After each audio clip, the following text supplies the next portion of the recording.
Humik asitlər toxumun yox, kök sisteminin və yuxarı hissəsinin inkişafında önəmlidir. Kök inkişafındakı irəliləyiş bitkinin məhsuldarlığını artıran ən vacib amildir. Qumatlar bitki örtüyünün ilkin mərhələsində bitkiyə keçən humik turşularının, yəni polifenol mənbəyi olduğunu və onların tənəffüs katalizatoru kimi fəaliyyəti olduğu hər yerdə məlumdur. Hər məlumatda, bəsit məlumatlar içində belə məlumdur.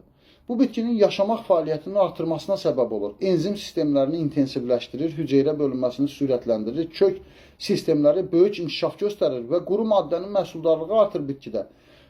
Yəni, humik asitli gübrələri hüceyrələrin qida balansına, qida maddələrinin bitki orqanlarına ötürülməsinə, yuxarı hissəyə və kök inkişafına, bitki məhsuldarlığına və keyfiyyətə çox yüksək müsbət təsir göstərir. Bu növ gübrələr xüsusən də humusu zəif olan, üzvü maddələrdən zəif olan torpaqlarda daha təsirli olur. Qumatların verildiyi bitkilərin xarakterləri xüsusilə qumlu torpaqlarda kök inkişafı baxımından digərlərindən nisbətən böyük fərqlər göstərir. Misal üçün, azkompost gübrələri bu tip torpaqlar üçün, yəni ölkənin 50% torpaqları üçün ən gözəl seçimdir. Gördüyünüz kimi, qumatlar nə qədər mürəkkəb funksiyalara sahibdir. Bitki üçün qida mənbəyi olmasa da, qidanın təminatçısıdır. Yəni, humusu olmayan torpaqdan niyə bitki götürə bilmirik?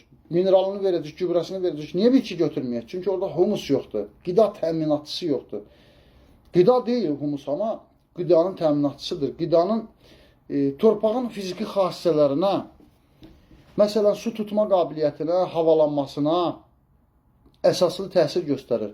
Bundan əlavə, qumatlar əsasən iyon mübadiləsi qabiliyyətinə, tamponlama xüsusiyyətlərinə, yəni pH balansına, fiziki kimyəvi xüsusiyyətləri müəyyən eləyir torpaqda. Yəni, pH-ın aşağı mı olsun, yuxarı mı olsun, belə deyim də, bu xüsusiyyətlər də öz növbəsində bitki qida maddələrinin bitki tərəfindən qəbul edilməsini, yəni pH-ın aşağı olması və yaxud yuxarı olması bilirsiniz ki, bitkilərin, mineralların mənimsənilməsində rolu var.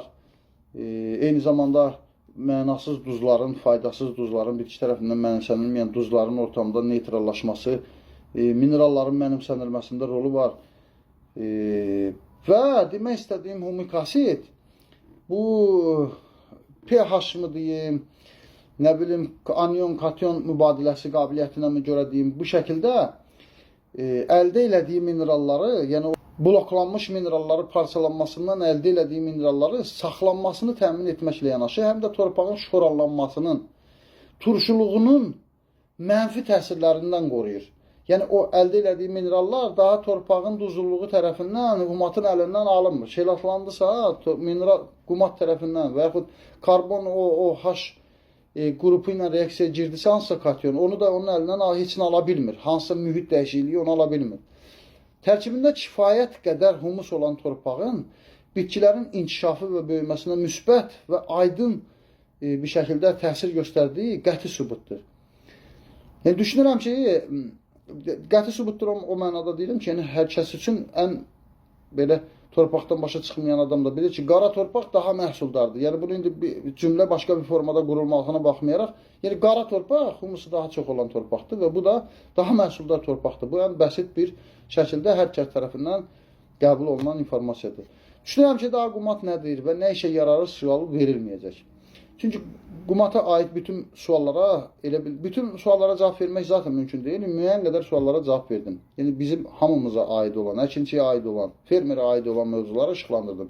Qumat torpağın rəngini dəyişir, qumat torpağın duzlaşmasını önləyir, az öncə izah elədiyim kimi. Anion-kation mübadiləsində iştirak eləyir. Yəni, anion-kation mübadiləsində iştirak eləyir sözü sizə aydın olmaya bilər. Mən bunu loro dildə izah eləyim. 1 litr qumat 16-25 kiloqram arasında fosforun bitki tərəfindən mənimsənilməsindəki optimallığı yaradır. Mən də sizə 5 litr tövsiyə eləyirəm qumatı ona görə ki, siz hektara 100-150 kiloqram amofos verirsiniz. O da həmin amofosun mənimsənilməsi üçün normaldır. Və bir dəfəyə də 5 litrdən artıq vermək də düzgün deyil.